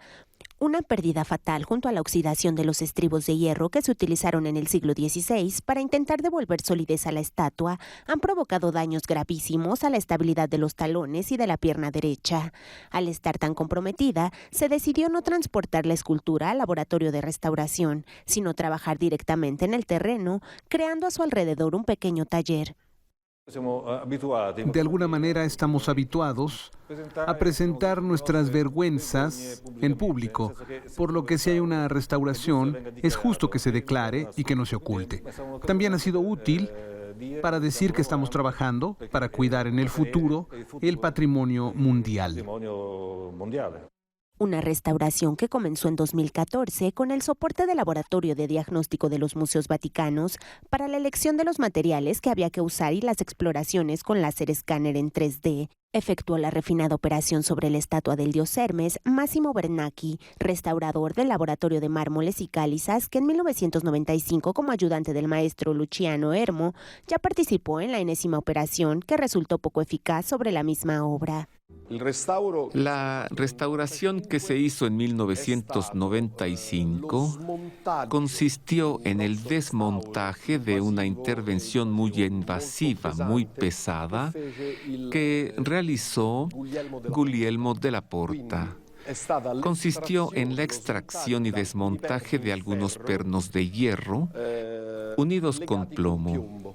El nuevo anclaje, los nuevos pernos tradicionales, se han utilizado de acero inoxidable en los 3 puntos de apoyo, en el muslo, en la rodilla y en el talón. En el talón se puso un perno de resina de vidrio para tener la posibilidad, esperamos que lo más tarde posible, de desmontarlo de nuevo. Hemos utilizado materiales mucho más reversibles que en la ocasión anterior. La historia de las intervenciones anteriores, documentada y conservada en los archivos de los museos vaticanos, ha sido fundamental para calibrar cada acción individual realizada sobre el Hermes. Massimo ha llevado a cabo un trabajo extraordinario de verificación para el desmontaje de la escultura, estudiando cómo se había hecho en el pasado, porque antes que él, otros restauradores habían manipulado esta escultura y gracias al hecho de que estamos en una institución como los Museos Vaticanos, al tener todos los datos de las restauraciones anteriores, ha podido estudiar cómo se habían realizado.